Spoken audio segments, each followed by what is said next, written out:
Have you ever walked away from a conversation and thought, why didn't I say that?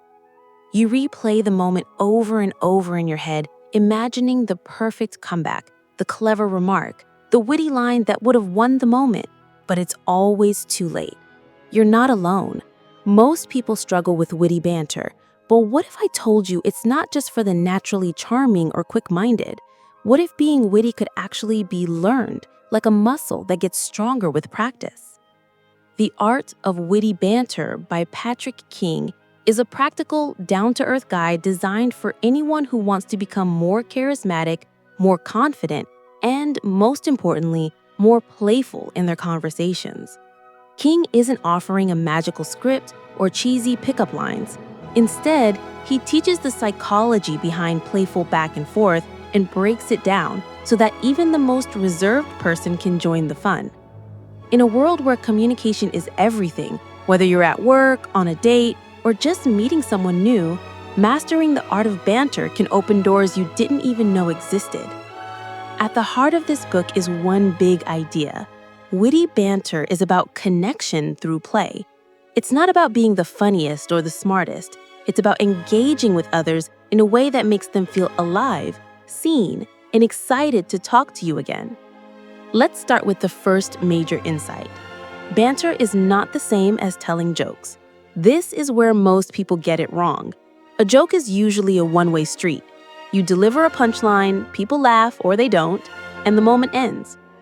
Banter, on the other hand, is a shared experience. It's a ping-pong match, a dance of words and reactions. Think of it like jazz improv. You're riffing off the other person's cues, building something in real time. One of King's key techniques is the playful misinterpretation. For example, if someone says, "I had a really rough day," instead of offering sympathy immediately, you might reply with, "Let me guess. You fought a raccoon over the last donut." It's exaggerated, silly, and obviously not meant to be taken seriously, but it signals that you're engaged, creative, and not afraid to have fun. And that opens the door for a different kind of energy in the conversation. Next, King dives into the idea of pushing and pulling, which is essentially the emotional rhythm of banter. Push-pull creates tension, but the good kind. Think of a cat and mouse flirtation, where you compliment someone, then lightly tease them.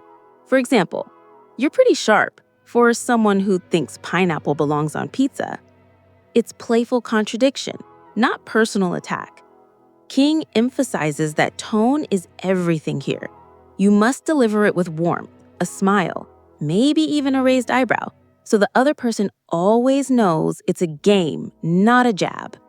When done right, push-pull keeps the interaction electric and unpredictable, which is exactly what makes it memorable. The third powerful idea is that good banter requires a willingness to lose. Yes, you heard that right.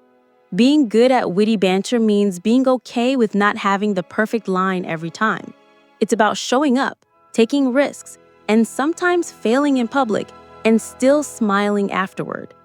King calls this embracing social agility.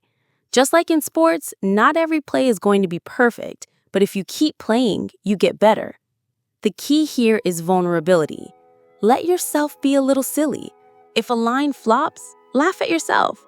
That humility makes you more relatable, and paradoxically, it makes your next attempt more likely to land.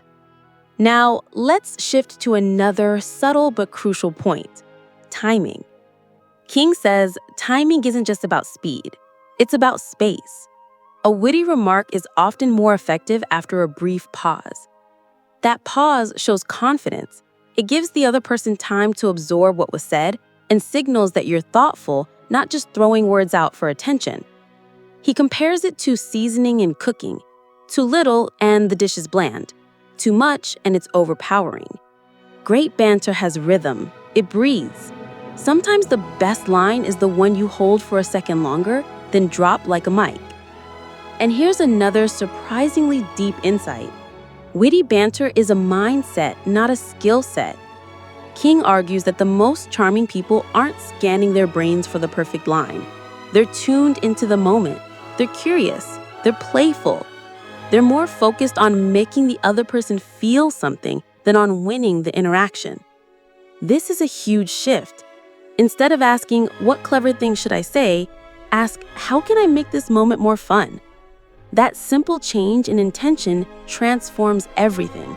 It frees you up to be more expressive, more bold, and more connected. One of my favorite moments in the book is when King breaks down a real-life example, a conversation between two coworkers, where one says, "So, you actually showed up on time today?" And the other replies, "Yeah, I figured I'd give punctuality a trial run before rejecting it entirely." It's playful, self-deprecating, and a perfect example of redirecting a tease into an opportunity for humor. You don't shut the other person down, you build on their comment and return the energy. This leads to another technique King calls yes and. Borrowed from improv comedy, this method is about accepting the premise of what someone says, then adding to it. If someone says, "You look like you didn't sleep last night," instead of getting defensive, you might say, "I didn't. I was up all night solving world hunger." The point isn't to be literal. The point is to play along, to heighten the absurdity, to keep the volley going. It's collaborative performance. And when both people are playing, it creates a magnetic connection. Now, for the skeptics, what if you're an introvert or socially anxious? King is quick to reassure that banter is not about being loud or dominating a room. In fact, he says quieter people often make better conversationalists because they listen more closely. If that's you, start small. Use short, playful responses. Practice with friends you trust.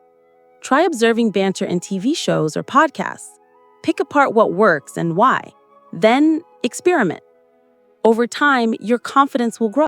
And one last gem from the book. Witty banter thrives in curiosity. When you're genuinely curious about others, their quirks, stories, and ways of thinking, you become a better conversationalist almost by default. Your questions become sharper, your responses more tailored. Banter isn't about being random, it's about being tuned in. So let's wrap this up. Patrick King's The Art of Witty Banter teaches us that great conversation isn't magic, it's mindful play. It's about choosing connection over perfection, engagement over performance, and courage over silence. With practice, anyone, yes, even you, can become someone others want to talk to, not because you're the smartest or funniest, but because you make them feel alive in the moment. If there's one thing to take away, it's this. The next time you're in a conversation and you get the chance to be playful, take it.